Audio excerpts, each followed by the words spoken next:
Olá a todos, vamos falar na aula de hoje de sistemas de acionamentos, dos conversores estáticos que transformam corrente contínua em corrente alternada, os chamados inversores ou inversores de frequência. Nós vimos nas aulas anteriores os conversores, na disciplina de conversão de energia ainda, conversores que transformam a forma de onda alternada em contínua, que são os retificadores com base a diodo ou a tiristor, sejam eles de meia onda ou onda completa. Depois vimos também na disciplina de conversão de energia os conversores que convertem uma forma de onda de tensão alternada em tensão alternada, alterando o valor RMS dessa forma de onda e ou frequência. E aqui nós tínhamos os gradadores e cicloconversores. E também agora na disciplina de conversão de sistemas de acionamentos vimos os conversores que transformam corrente contínua ou tensão contínua em corrente contínua, tensão contínua, sejam eles elevadores ou rebaixadores, no caso de boost e buck. Vimos com o projeto de filtro também.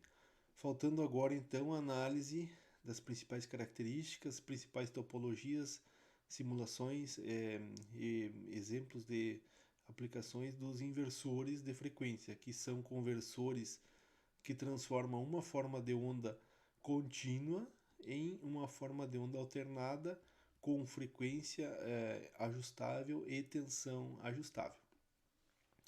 Bom, então, como aqui está escrito, os conversores estáticos, que são os inversores, convertem a forma de onda CC, tensão ocorrente, em uma forma de onda CA simétrica, ou seja, o valor médio dessa forma de onda tem que ser obrigatoriamente nulo, tá? De valor médio nulo, como está aqui dizendo ainda, com amplitude e frequências controláveis. Principais características, então, eles operam em alta frequência de chaveamento, tá? Eles utilizam MOSFETs e GBTs, empregam elementos reativos pequenos bom, como eu já disse, utilizam MOSFETs, GBTs e diodos. Existe uma relação aqui de volume e peso com os conversores, por exemplo, quanto menor a frequência de chaveamento, maiores são os elementos reativos associados, por exemplo, os conversores CACC. Os conversores que operam com maior frequência de chaveamento, eles conseguem empregar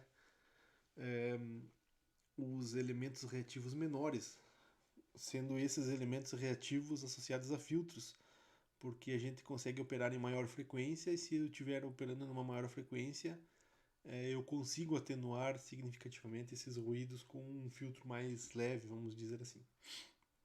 Bom, seguindo aqui então, essa é a forma como aparecem nos diagramas os conversores CCCA ou inversores, tá? Então é uma caixa onde entra um sinal contínuo representado por essas duas barras, e sai um sinal alternado com tensão e frequência ajustáveis.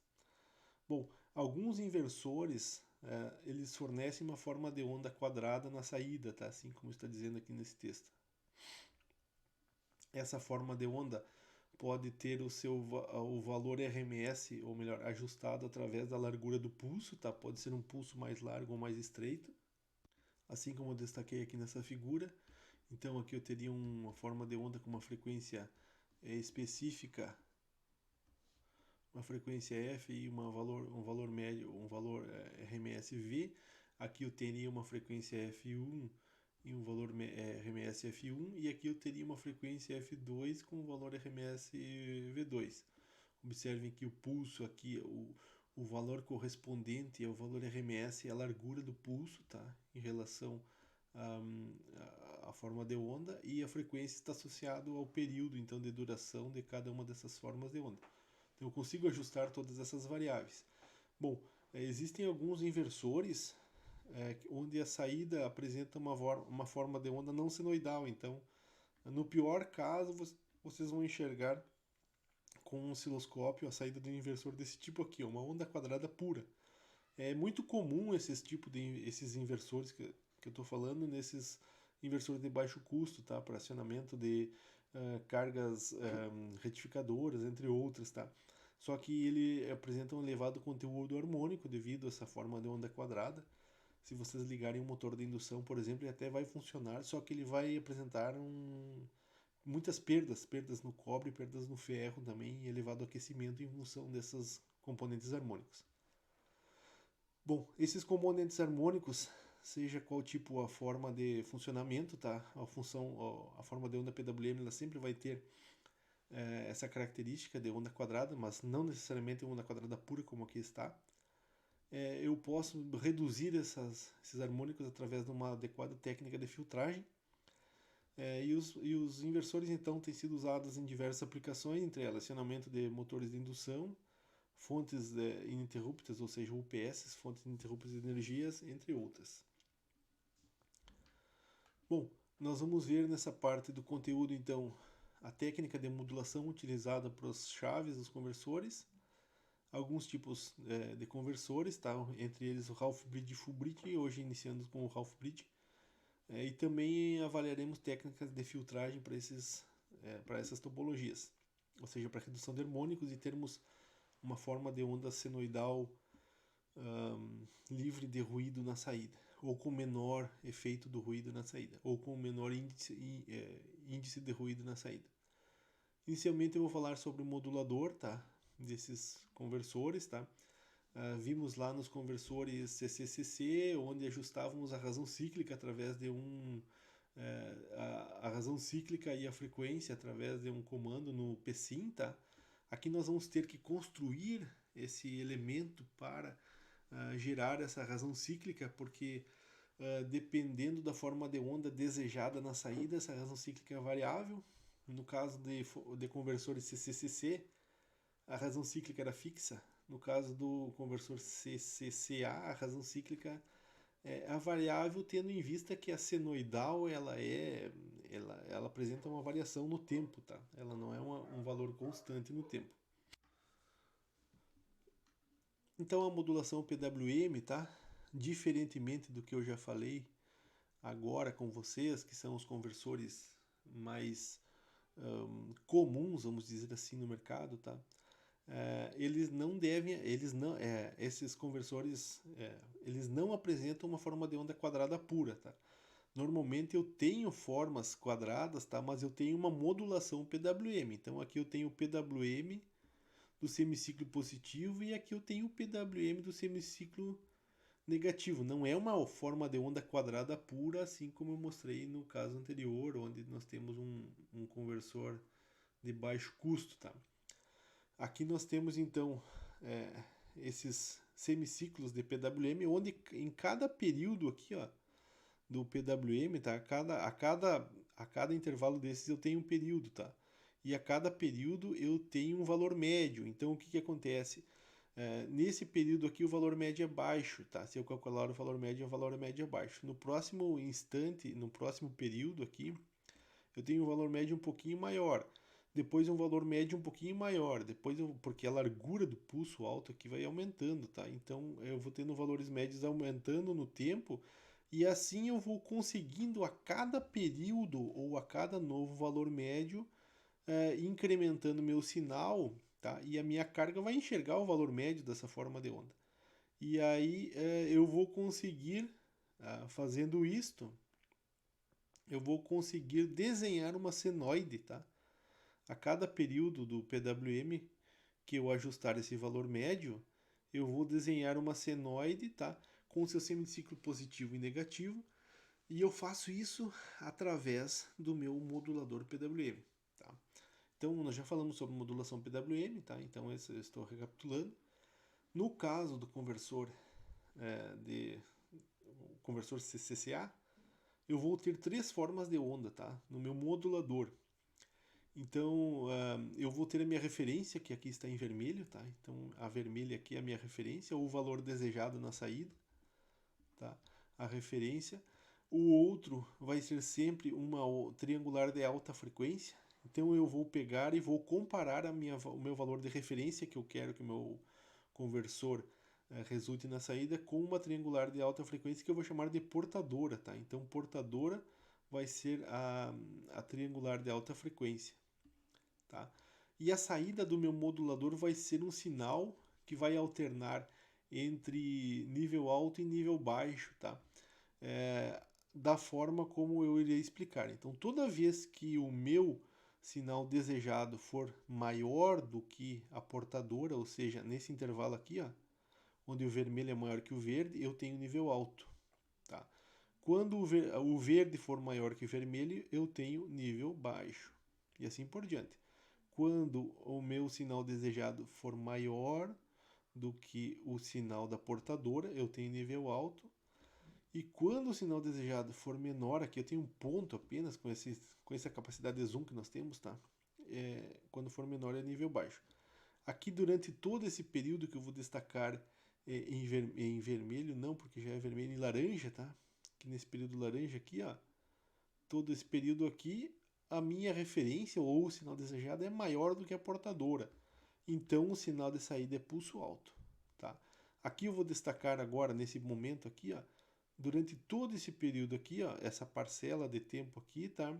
O meu sinal é menor do que a minha portadora, ou seja, o valor em tensão aqui da minha portadora, tá? Ele tem valor maior do que o valor da minha forma de onda desejada, então é nível baixo. Então eu resumo isso, toda vez que a minha forma de onda de referência ou desejada na saída, tá, do conversor for maior que a portadora, nesses casos aqui todos, ó, eu tenho nível alto. E quando a forma de onda for menor do que a portadora, eu tenho nível baixo. Então isso aqui vai resultar, a comparação desses dois sinais, em resumo aqui, ó, vai resultar no sinal roxo aqui, que é o PWM, que eu estou comparando aqui mais uma vez com o sinal desejado nesse gráfico de baixo, tá? Ou melhor, a tensão modulada é que vai comandar a chave do meu conversor, tá?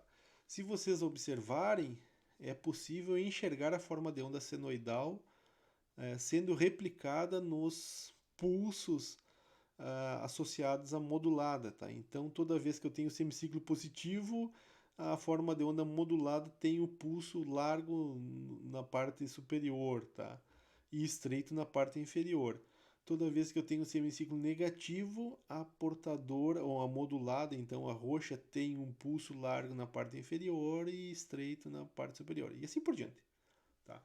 Como é que nós fazemos isso?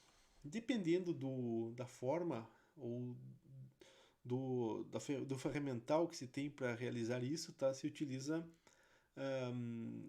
diferentes formas. No caso, no PSIM, tá? Nós vamos trabalhar com um arranjo com um comparador, basicamente, tá? Nós vamos comparar aqui o sinal da referência, tá? Ou o sinal desejado, que seria esse sinal vermelho aqui no gráfico de cima, tá? Comparamos aqui a referência com a portadora, que é a verde.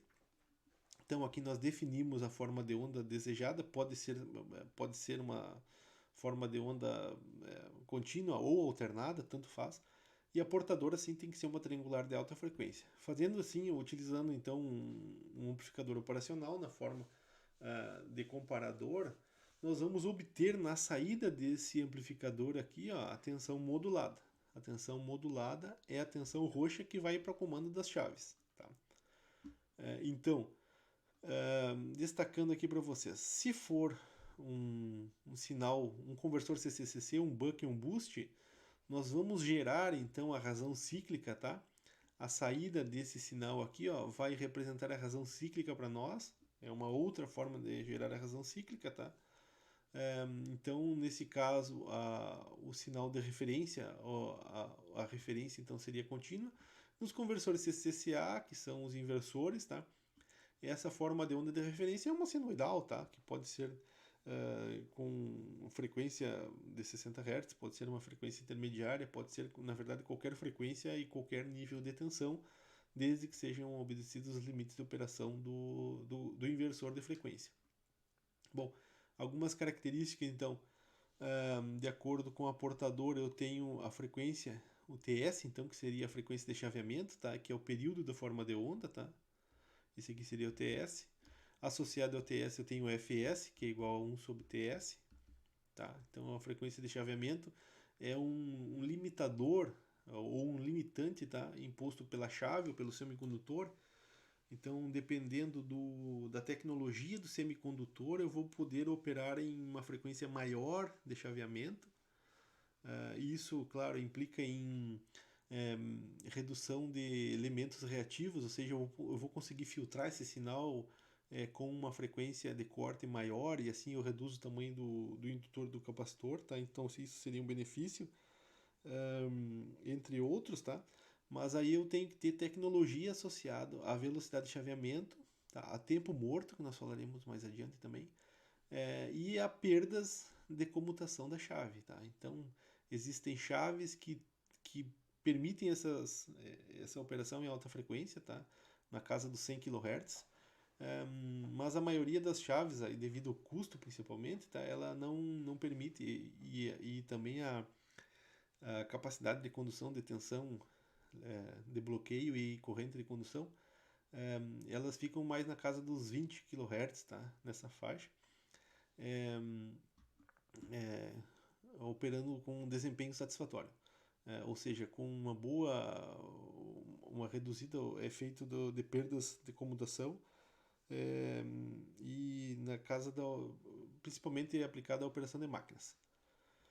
Bom, uma coisa que eu quero destacar para vocês é que os limites dessa portadora, tá? Os sinais aqui, ó. Então, o máximo e o mínimo dessa portadora, tá? Elas devem corresponder aos limites máximos e mínimos de operação do conversor. Então isso aqui, ó, vai depender da tensão máxima que eu quero aplicar na saída do conversor. Sabendo a tensão máxima, sabendo a tensão do barramento CC também, eu vou definir esses limites máximos e mínimos da portadora que eu vou mostrar daqui a pouco para vocês. Então aqui nós temos um exemplo de um modulador aplicando um sinal de referência contínuo em uma forma de onda portadora triangular assimétrica. Isso que eu falei, eu não falei, tá? Mas essa triangular aqui, ó, ela pode ser simétrica, ou seja, ela é espelhada para os dois lados, tá? Ou ela pode ser assimétrica também, tá? Então isso vai depender do tipo do microcontrolador a ser utilizado, basicamente. E vai ter implicações no espectro de frequências, mas isso não vem ao caso, tá? Então, qualquer uma das que nós utilizarmos, nós vamos ter um bom resultado. E como resultado disso, nós vamos ter aqui, ó, como resultado da comparação do sinal desejado com a portadora, nós vamos ter a razão cíclica. Essa aqui é a famosa razão cíclica que vocês já utilizavam na operação do conversor buck boost, tá? Mas só que ela era definida basicamente através de um comando, de um bloco lá no nosso sistema. Bom, a partir disso aqui da comparação, então toda vez que o sinal desejado aqui, ó, no caso aqui, deixa eu ver uma coisa, a portadora agora está em vermelho, tá? E o sinal desejado está em azul. Então toda vez que o sinal desejado for maior do que a minha dente de serra, que é triangular, eu tenho nível alto. Toda vez que o sinal desejado for menor que a portadora, eu tenho nível baixo. Se for o caso de um acionamento de um conversor senoidal, ao invés de usar uma forma de onda CC aqui como referência, eu vou usar uma forma de onda CA como referência aqui, comparando com a minha portadora, mais uma vez, tá? Então, toda vez que eu tiver sinal desejado ou sinal de referência maior que a portadora, eu tenho nível alto. Toda vez que eu tiver então um sinal da sinal de referência menor, então agora do que a portadora, eu tenho nível baixo na minha razão cíclica, tá? Isso aqui seria a razão cíclica a ser enviada para as chaves, tá? No meu modulador PWM. Temos um exemplo aqui que eu vou fazer diretamente no exercício logo mais, quando formos simular o comportamento do conversor half-bridge. Vamos então ao detalhamento do conversores, os inversores monofásicos. Então nós temos dois tipos, tá? Hoje nós veremos o meia ponte ou half bridge e o ponte completa ou full bridge. Eles têm uma grande similaridade, principalmente o full bridge com a ponte H, que nós já provavelmente muitos de vocês já trabalharam ou estudaram, ouviram, associado a acionamento de motores de corrente contínua, tá? Então nós detalharemos logo mais quando vier o momento oportuno. Bom, primeiro o conversor half bridge, tá? O conversor half bridge, ele tem basicamente uma fonte CC que alimenta o sistema, tá? Então essa aqui seria a tensão CC ou VCC, que é uma bateria, pode ser uma bateria, pode ser a saída de um retificador, de um sistema, do sistema retificando a tensão da rede, pode ser uma bateria, pode ser uma fonte de tensão, desde que seja contínua e estável. Então nós temos aqui a tensão da fonte, tá? Tensão E. E nós temos aqui o primeiro ligado entre esses dois pontos positivo e negativo da fonte, nós temos um divisor capacitivo. Então, sobre esses dois capacitores se supõe, são capacitores eletrolíticos, supõe-se que eles têm uma mesma capacitância. Se eles têm a mesma capacitância, vai ocorrer então, em relação à tensão da fonte, um divisor de tensão. E aí cada um desses capacitores vai ficar polarizado com a mesma polaridade da fonte, e cada um deles vai conter a metade da tensão da fonte. Se eu somar as duas tensões em série, E2 sobre mais E sobre 2, eu vou ter a tensão da fonte, que é a tensão E. Tá? E no ponto médio desses capacitores eu vou ligar o terminal de carga aqui do meu motor, da minha lâmpada, da carga, seja lá qual for a carga. Nós não estamos preocupados com características de carga nesse momento. No outro lado da carga, também entre os terminais positivo e negativo da minha fonte de entrada, fonte E, eu vou ligar aqui os dois semicondutores. Então nós temos o S1 ligado na parte superior, entre o ponto médio e o positivo da bateria, e nós temos a chave S2 aqui ligada entre o ponto médio da carga e o negativo da bateria. Nós temos diodos de retorno, que nós falaremos no momento oportuno sobre o funcionamento deles. Tá? Então, em resumo, o inversor Half Bridge ele é chamado meia ponte porque ele somente tem um braço inversor. Tá? Ele somente tem um braço inversor nessa ponte que aparece aqui nesse arranjo. Por isso se chama Half Bridge. O Full Bridge não, ele tem dois braços inversores. Ele também tem um outro braço no lugar desses dois capacitores. Então ele tem apenas um braço inversor, ele contém um único par de interruptores, que eu já falei, S1 e S2. E esses dois interruptores eles devem operar de forma complementar, ou seja, se o S1 está fechado, eu tenho o S2 igual a zero. Se o S1, ou melhor, se o S2 for igual a 1, o S1 tem que ser igual a zero. Eles têm que ser sempre essa relação aqui, para evitar um curto-circuito na fonte. Ou seja, se eu fechar ao mesmo tempo o S1 e o S2, eu vou fechar um curto-circuito entre o positivo e o negativo da minha fonte de entrada. Tá? Então isso nunca pode acontecer. Eles têm que sempre operar de maneira complementar. Bom, esse conversor ele necessita de uma fonte de alimentação CC e divisor capacitivo para gerar ponto médio. Bom, eu já falei isso para vocês. Então, em resumo aqui, ó, no final das contas, esse conversor ele vai trabalhar com PWM de dois níveis, que são as tensões dos capacitores, E sobre 2 e menos E sobre 2. Isso pode ser visto na figura que eu já vou falar para vocês, mas antes disso, ó, eu vou falar no tempo morto, tá? Então, mais uma vez, ó, os interruptores eles nunca podem conduzir ao mesmo tempo para evitar que ocorra, se eu fechar as duas chaves aqui, ó, eu vou ter uma corrente de curto na minha fonte e eu vou danificar minha fonte, tá? Então eu não posso deixar que eles conduzam ao mesmo tempo. Para evitar que isso aconteça, tem o tempo morto.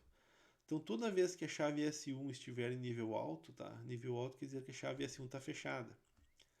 Quando eu vou comutar, ou seja, quando eu vou abrir a chave de cima e fechar a chave de baixo, sempre vai existir esse tempinho aqui, ó. Então primeiro abre-se a chave de cima, espera um tempo e depois fecha a chave de baixo, para evitar que, se for feito instantaneamente, ocorra uma corrente devido à carga indutiva, por exemplo, pode ocorrer uma corrente que possa danificar o sistema. Então esse é o chamado tempo morto, tá? Por questões de segurança, existe um período de tempo chamado tempo morto em que o sinal de comando entre os dois interruptores está em nível lógico baixo. Bom, esse tempo morto também é um limitante, tá? Da frequência de chaveamento, tá? Eu tenho que, ou seja, dependendo da tecnologia associada à chave S1 e S2, tá? Que vão ser chaves que operam de forma complementar, eu não posso aumentar demasiadamente a frequência de forma que ela comece a operar próximo ao tempo morto, tá? Então esse é um limitante, ou seja, chaves que operam em alta frequência, elas têm um tempo morto bastante reduzido para que possa operar em alta frequência. Bom, agora sim, aqui estão aparecendo então a tabela de comutação desse tipo de conversor, tá? O conversor Ralph-Bridge, então, ele tem basicamente o divisor capacitivo e duas chaves, e as duas chaves operam de forma complementar, então existem apenas duas possibilidades de comutação, tá? Ou a chave 1 está a chave 1 está desligada e a chave 2 está ligada, ou a chave 1 está desligada e a chave 2 está ligada. Nesse arranjo aqui, nós temos esses dois momentos de operação, tá? As chaves elas nunca podem ser fechadas ao mesmo tempo, tá? E elas normalmente não ficam abertas também ao mesmo tempo. Sempre que uma estiver aberta, a outra está fechada. Sempre que a outra estiver aberta, uma está fechada. Bom, se nós tivermos aqui o estado 1, então, tá? Quer dizer que a chave 1 está ligada e a chave 2 está desligada. Nesse caso, a corrente flui pela carga entrando pelo lado do terminal da direita, tá? Então ela aplica o terminal positivo, onde a corrente entra na carga é positivo, tá? Então se ela tiver, a chave 1 estiver fechada, eu vou fluir com a corrente nesse sentido e eu vou colocar o positivo no lado direito da carga, tá? Quando a chave 1 abre e a chave 2 fecha, então nós temos o segundo o estado de comutação. Então a corrente desse capacitor C2 é a fonte, a corrente desse capacitor E2, o capacitor E sobre 2 aqui, da tensão E sobre 2, o capacitor inferior, vai fluir pelo terminal superior, tá? E vai entrar na carga pelo terminal da esquerda. E aí eu vou aplicar então a tensão positiva e negativa. Ou seja, ele vai aplicar a tensão da fonte, tá? Na situação 1 aqui, o positivo da fonte do capacitor superior está em cima, então eu vou aplicar o positivo na direita. Tá? Quando eu comuto para o estado 2, agora o capacitor de baixo tem um positivo em cima também, só que agora ele está ligado no terminal da esquerda. E como a chave S2 está fechada, eu estou ligando o negativo desse capacitor no terminal da direita da carga. E eu inverti a polaridade da carga. Tá? Então, na situação 1, eu tenho tensão positiva na direita e negativa na esquerda. No estado 2, eu tenho positivo na esquerda e negativo na direita.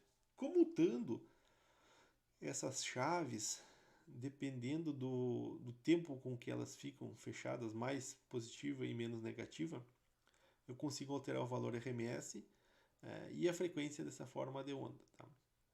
Então aqui nós temos como exemplo o nosso sinal desejado, tá? Ou sinal de referência, sendo comparado com a portadora e aplicado nesse conversor. Então, toda vez que a referência for maior do que a portadora, eu tenho pulso alto, tá? Então, basicamente, eu vou aplicar essa forma de onda aqui, como aqui está, nos conversores. E eu vou ter apenas dois níveis. Então, eu vou ter ou sinal positivo ou sinal negativo na saída, tá? Ou sinal positivo, ou sinal negativo, ou sinal positivo, ou sinal negativo. E a tensão que vai aparecer nos terminais da minha carga vai ser E sobre 2. Por quê? Se nós olharmos no arranjo correspondente, tá? Ou eu vou estar ligando o capacitor de cima na carga e aplicando E sobre 2, tá? E sobre 2 do capacitor de cima, ou eu vou estar ligando o capacitor de baixo na carga e aplicando a tensão menos E sobre 2 na carga. Tá? E assim eu altero então a polaridade e posso alterar a frequência com que isso ocorre. Bom, por que E sobre 2? Porque é o divisor de tensão da fonte de entrada, que é E, então eu vou ter ou E sobre 2 no capacitor de cima, ligado na carga, que é o estado 1, ou menos E sobre 2 na situação 2. Bom, uma coisa importante aqui que eu destaco também, ó, que o primeiro conjunto de harmônicos para esse conversor aqui aparece na frequência de comutação, tá? Então, eu vou ter aqui, ó, na baixa frequência aqui, ó, um pico no espectro de frequências correspondente ao sinal desejado, o VRF aqui, ó. O VRF vai aparecer aqui na baixa frequência e o primeiro conjunto de harmônicos aparece na frequência de comutação. Então, quando eu for projetar um filtro, eu vou ter que botar esse filtro uma década abaixo aqui desse, mais ou menos aqui, ó. Uma década abaixo, eu vou colocar um filtro com 2 polos, por exemplo, para atenuar esses harmônicos na frequência de comutação. E assim por diante. Aparece o primeiro conjunto de harmônicos na frequência de comutação, o segundo conjunto de harmônicos em 2 vezes a frequência de comutação, o terceiro conjunto de harmônicos em 3 e assim por diante. Tá? Cada vez esses harmônicos sendo menos expressivos, assim, conforme aumenta a frequência de comutação. Ou seja, o mais expressivo é na frequência de comutação. E esses harmônicos são os harmônicos relacionados a essa onda quadrada. Então, se nós não tivéssemos esses harmônicos aqui, ó, nós teríamos na saída uma forma de onda senoidal pura. Tá? O que muitas vezes é desejável, e para isso se projetam filtros. Bom, pessoal, vou fazer uma simulação então desse conversor aqui, tá? Como exercício. Então é um conversor em meia ponte, o half bridge, com um barramento de 500 volts, frequência de chaveamento de 5 kHz e uma tensão desejada na saída de 125 volts 40 Hz. Tá, e aí fica uma perguntinha, qual a máxima amplitude de tensão que pode ser produzida na saída desse conversor? Eu vou abrir aqui e vou começar a montar o Simulink, ou melhor, o PSIM para trabalharmos com esse exemplo. Pessoal, aqui então eu abrindo o PSIM, estou fazendo a simulação do conversor, tá? Começando pelo modulador, tá? Então esse modulador vai gerar a minha tensão PWM, que nada mais é do que a razão cíclica que nós já estávamos trabalhando. Esse modulador ele vai gerar a razão cíclica comparando aqui o comparador, então no positivo eu entro com o valor a ser comparado, que é a minha referência, tá? A referência, segundo o exercício, é uma tensão uma tensão de saída de 125 volts e 40 Hz. Uma tensão de 125 volts e 40 Hz, então eu coloquei lá nas características da minha tensão desejada. Esse valor aqui pode ser qualquer valor, pode ser 10 volts, 10 Hz, pode ser 10 volts, 100 Hz. É o valor desejado. Ele pode ser ajustado aqui manualmente, tá? Ou em alguma simulação através de uma ação de controle, tá? Propriamente dita, para modificar a frequência ou a tensão da forma de onda, tá? E a frequência de chaveamento aqui dos chaves é 5 kHz. Então aqui também está a minha forma de onda triangular aqui, tá? Que é a minha portadora com 5 kHz. Uma coisa importante aqui, ó, é que nesse tipo de conversor, tá? A triangular sempre ela tem que compreender a máxima tensão de saída, tá? Então, se vocês observarem aqui nesse exemplo, qual que é o valor máximo de tensão de saída para esse exemplo aqui, ó? A máxima tensão a ser aplicada na carga, nesse caso, é E sobre 2, ou seja, a metade da tensão do barramento, tá? Então, se no exercício aqui, ó, eu definir um barramento de 500 volts, eu vou ter que ter uma tensão triangular que vá de menos 250 a mais 250, caso eu queira aplicar na saída a tensão máxima, que é o E sobre 2. Então isso foi feito no PSIM, configurando aqui, ó, o valor pico a pico. Então se eu quero de menos 250 a mais 250, eu tenho 500 volts pico a pico. A razão cíclica é 0,5, tá? No caso, isso mantém a minha forma de onda triangular simétrica. E aqui dando um offset de menos 250 volts, eu vou ter na saída o que eu já simulei aqui, tá? Que é a dente de serra, então, ela vai de menos 250 até mais 250, tá? Então aqui eu tenho a comparação da dente de serra proposta com o sinal desejado. O sinal desejado ele é 125 volts de pico, e 40 Hz. Então eu vou comparar o sinal desejado com a triangular de alta frequência, tá? Bom, caso eu quisesse um sinal na saída do meu conversor de 250 volts, eu teria essa minha forma de onda desejada tocando aqui o limite superior, tá? Da minha triangular. Então a minha triangular está definida corretamente, a minha forma de onda azul é a desejada, então ela está sendo comparada. Quando o azul for maior do que a triangular, eu tenho pulso largo na parte de cima. Quando o azul for menor do que a triangular, eu tenho pulso, vamos dizer assim, largo, pulso nulo, tá? Vamos dizer assim, no tempo nulo. Quem faz isso é o comparador, tá? Que é esse amplificador operacional.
Pessoal, aqui eu estava então ajustando o tempo de simulação para que compreendesse então pelo menos 2 períodos da minha forma de onda desejada. Então, se nós dermos um zoom aqui na forma de onda da razão cíclica, tá? Ou VPWM, vocês observem que quando eu tenho semiciclo positivo, a parte mais larga do pulso está em cima. Quando eu tenho semiciclo negativo, a parte mais larga do pulso está embaixo. Agora vamos construir então o nosso conversor.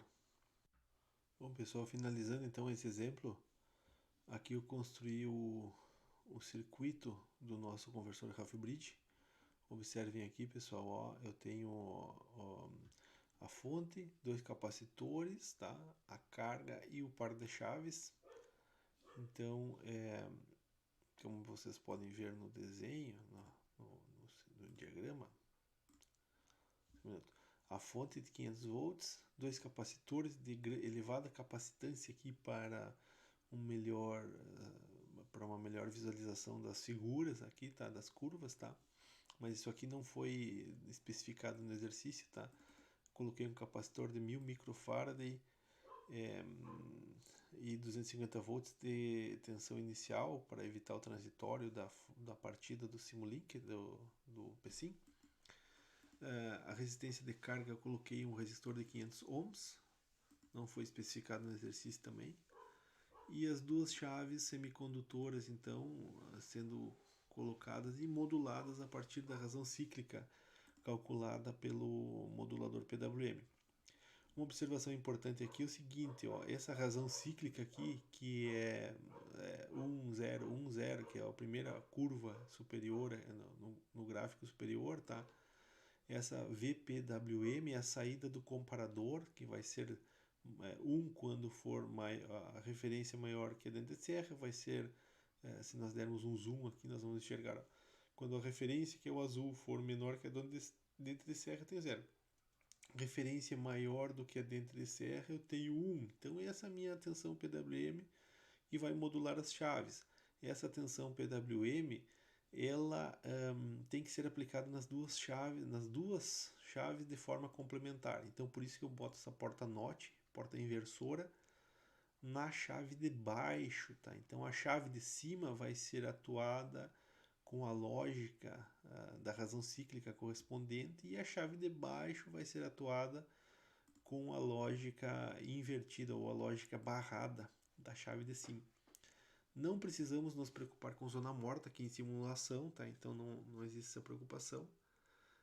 E aqui aparecem esses dois elementos novos aqui, ó, que são necessários em simulações de eletrônica de potência porque eles fazem a separação da eletrônica, em resumo, da eletrônica de sinal, tá? Ou a eletrônica de controle, que é essa eletrônica que está em verde aqui, tá? Com a eletrônica de potência propriamente dita, porque aqui vão circular elevadas correntes, dezenas de centenas ou até milhares de amperes, tá? Por esses cabos aqui, elevados níveis de potencial de tensão que essa chave fará o bloqueio, tá? Essas duas chaves. Então podemos ter mais de 1000 volts aqui nesse barramento. Então eu preciso proteger o meu circuito de controle, tá? O meu processador, o microcontrolador, o microprocessador. E isso é feito através desses dois elementos. Eu encontro esses dois elementos aqui, junto a essa barra de acesso rápido, aqui ó, junto ao gating block, seria esse elemento aqui, tá? Um controlador on-off, que faz então essa isolação entre a parte da potência e a parte de sinal. Isso aqui na prática poderia ser um optoacoplador, tá? Ou um transformador de pulso de alta frequência também, que os dois podem ser utilizados para esse mesmo fim, para isolar então, ou seja, eu deixo passar o nível lógico, tá? 0, 1, de um lado para o outro, e mantenho a isolação galvânica. Então, basicamente, são transformadores de alta frequência ou optoacopladores, ou seja, um feixe luminoso faz esse contato de um lado para o outro. Bom, rodando então essa simulação, tá? Temos como saída aqui, ó, esse primeiro gráfico aqui relacionado à lógica do PWM ou a razão cíclica que nós já vimos trabalhando.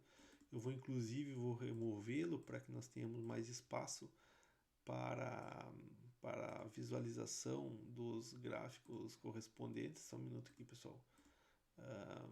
Só um minuto, pessoal. Então aqui nós temos, mais uma vez, tá, a comparação do sinal de referência com a dente de serra. Além disso, eu vou eliminar esse gráfico da dente de serra, porque ele também não é mais necessário para a nossa análise, e também vou remover esse último gráfico e vou adicionar os dois juntos aqui, tá? Então nesse gráfico eu vou adicionar a referência e o sinal de saída, tá?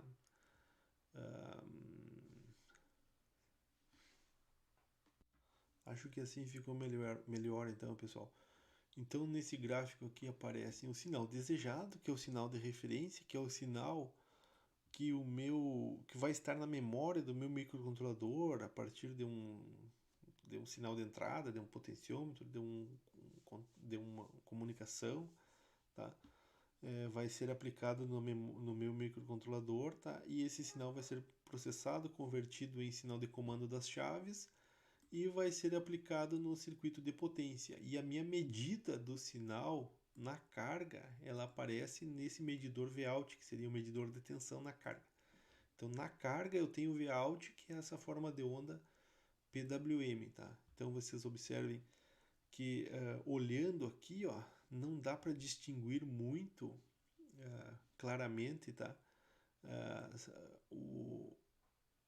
Se o padrão está correto ou errado, tá? Porque basicamente esse tipo de conversor ele retorna com um nível alto ou um nível baixo para uma dada forma de onda. Então eu vou dar um zoom aqui, ó, e nós podemos observar que para ciclos positivos eu tenho pulso alto no semiciclo positivo e o pulso estreito, ou melhor, o pulso mais largo em nível baixo aqui, tá?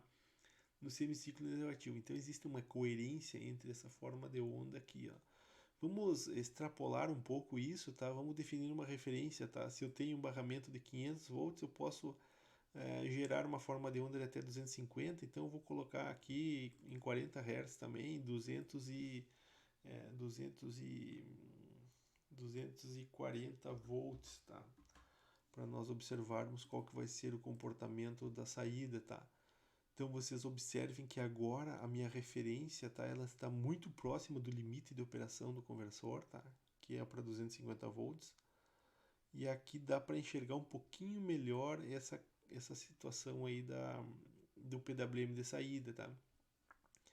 Então eu tenho o pulso praticamente todo cheio aqui quando eu tenho semiciclo positivo, tá? Então isso indica para mim, ó, que a minha tensão de saída ela é 250 volts, quase 250 volts positivo aqui no pico, tá? Assim como no semiciclo negativo aqui, ó, eu vou ter quase que o pulso cheio total aqui no semiciclo negativo com menos 250 volts, tá? E eu consigo assim construir o meu sinal de saída com base na minha entrada, onde eu consigo desenhar através do valor médio de cada período de chaveamento aqui, ó, eu consigo desenhar o meu sinal desejado na saída. Bom, mas como é que eu consigo saber se essa minha simulação está correta, tá? Porque na verdade eu não consigo enxergar claramente o meu sinal de saída, ele está poluído por um nível PWM. Se eu fizer o que nós já estamos acostumados a fazer, que é calcular o nível médio, tá? O nível médio vai dar zero, deve dar zero para as duas formas de onda, tanto a desejada quanto a referência. Por quê? Porque eu tenho o semiciclo positivo e negativo simétricos nos dois casos. Então, a minha média aqui, ela nesse tá, tem que pegar esses cursores aqui em toda essa janela, tá? Para que eu tenha o valor correto, tá? A minha média deve ser nula, próxima a nula, tá? Para a curva azul é 6 vezes 10 a menos 5 e a curva vermelha é 9 vezes 10 a menos 1. Então, praticamente nulo. O valor RMS, né? Ou seja, o valor da energia da forma de onda aqui, ó. Para a forma de onda azul, eu tenho o valor de pico vezes raiz de 2, tá? Que é 100 e... Ou melhor, 250, então vai dar 169, tá? E o valor RMS da vermelha dá 249, dá diferente também. Então eu não tenho uma coerência, mas eu posso enxergar essa forma de onda no espectro de frequências. Então observem que no espectro de frequências, tá? A curva azul, tá? É a referência. Então a curva azul ela tem uma forma de onda fundamental que é a senoidal, tá? Essa senoidal aqui ela é pura, tá? Então a curva azul ela apresenta essa forma de onda em 40 Hz. Esse ponto aqui corresponde à frequência de 40 Hz. Deixa eu voltar aqui para ver se localiza o máximo. Então eu tenho um ponto em cadeia frequência 40 Hz aqui, tá, pessoal? No X1, 40 Hz, eu tenho 240 volts, que foi o que eu defini na minha simulação. E aqui aparece a minha forma de onda de saída. Na curva vermelha eu tenho 236, tá? Então, dadas as condições de simulação, eu consigo melhorar esse resultado diminuindo o período de chaveamento, tá? Além disso, eu consigo, se eu diminuir, pegar um período apenas da minha forma de onda, provavelmente isso vai ser melhorado também. Mas aqui eu consigo enxergar claramente o meu sinal de saída, tá? Então, na minha forma de onda de saída, no meu sinal vermelho, eu tenho aqui, ó, em 40 Hz, eu tenho a minha forma de onda desejada, que é o 240 volts, tá? Nesse ponto específico aqui, ó, tá? Em 40 Hz eu tenho 240 volts para a forma de onda desejada e 236 volts para a forma de onda de saída. Vamos mudar a simulação agora e voltarmos ao que nós tínhamos antes, que era no exercício. Só um minuto, pessoal. Era 125 volts e 40 Hz.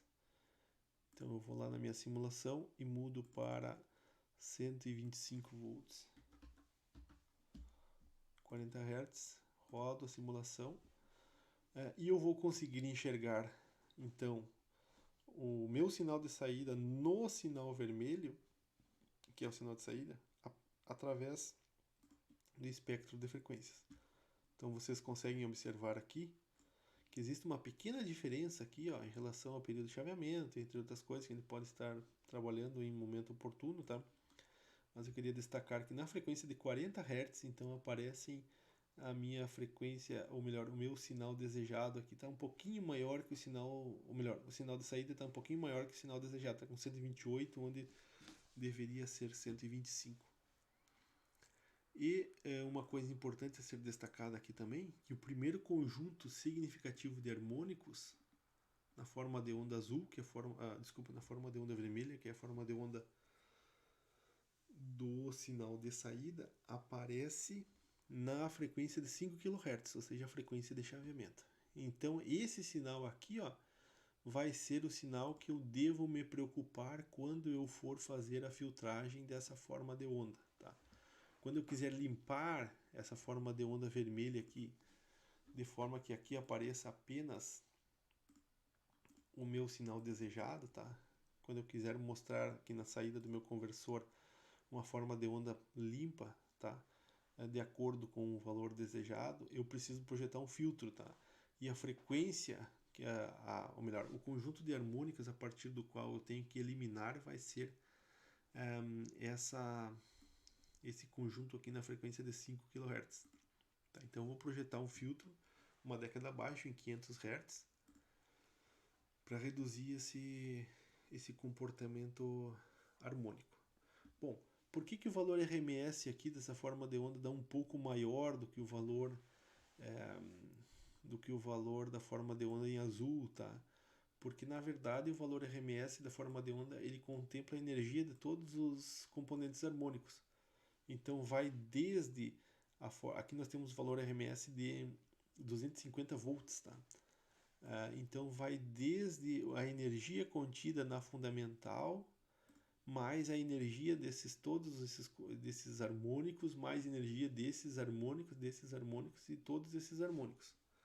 Tá? Eu conseguiria aproveitar toda essa energia aqui, ó, se eu fosse aquecer a água, por exemplo, ou se eu fosse transformar essa energia em energia térmica, em resumo, tá? Se eu fosse produzir um aquecimento, eu conseguiria transformar todas essas energias aqui em calor, tá? Mas no caso de um acionamento de um motor de indução, por exemplo, eu vou aproveitar apenas essa componente harmônica, tá? Todas essas outras componentes harmônicas aqui, ó, elas vão ser processadas pela minha máquina, tá? Elas vão se transformar em calor, basicamente, ruído, tá? Então, essa forma de onda aqui, PWM, tá? Ela contempla dentro dela a forma de onda desejada, que é o 125 volts e 40 Hz. Esse 125 volts e 40 Hz vai se transformar em trabalho útil, tá? Na minha carga, o que eu esteja transportando na minha esteira, no meu ventilador, associado ao meu motor, tá? Eu vou conseguir ajustar a velocidade ajustando a frequência dessa minha senoidal de referência, tá? Mas as componentes harmônicas que aparecem de alta ordem, elas também vão ser processadas pela minha carga, tá? Normalmente os motores têm uma capacidade de filtragem intrínseca a eles, tá? Que conseguem lidar bem com essas cargas aqui, tá? Com essas componentes harmônicas, tá? Mas isso aqui normalmente se transforma em ruído acústico e calor. Então o que se faz nas máquinas para se trabalhar melhor com isso é aumentar então a frequência de chaveamento, tá? Em vez de botar 5 kHz aqui, eu vou botar 50 kHz. Então vocês observam na simulação, tá? Eu tive um problema aqui associado ao período de amostragem, tá? Mas se eu mudar a frequência para 50 kHz, se eu observar o espectro, não consegui porque eu tive poucos pontos na minha simulação, eu não consegui fazer em função da limitação do software, tá? Vamos ver quanto que eu consegui plotar da minha entrada. Eu não consegui nem meio período, tá? Mas na próxima aula falaremos mais sobre limitações e o que fazer para ter um melhor aproveitamento então do conversor, tá? E redução de efeitos do PWM nos terminais do motor, tá? Isso pode prejudicar inclusive a vida útil do motor. Tá bem, pessoal? Pessoal, por último, vou deixar um exercício não avaliado aqui para vocês já irem trabalhando nessas simulações no software, tá? Que é basicamente reproduzir esse mesmo exercício aqui no caso anterior, tá? Ou seja, é um conversor half-bridge, tá? Só que agora considerando uma tensão desejada, ou a tensão de referência, ou a tensão de saída, tá? Tá? De 100 volts e 30 Hz, ou seja, eu quero implementar uma tensão de 100 volts e 30 Hz, na frequência de chaveamento agora mudando para 10 kHz e com um barramento CC de 300 volts. Então vocês vão trocar, isso aqui não vai ser mais 500, vai ser 300, isso aqui não vai ser mais 5 kHz, vai ser 10 kHz, e isso aqui vai ser 100 volts e 30 Hz.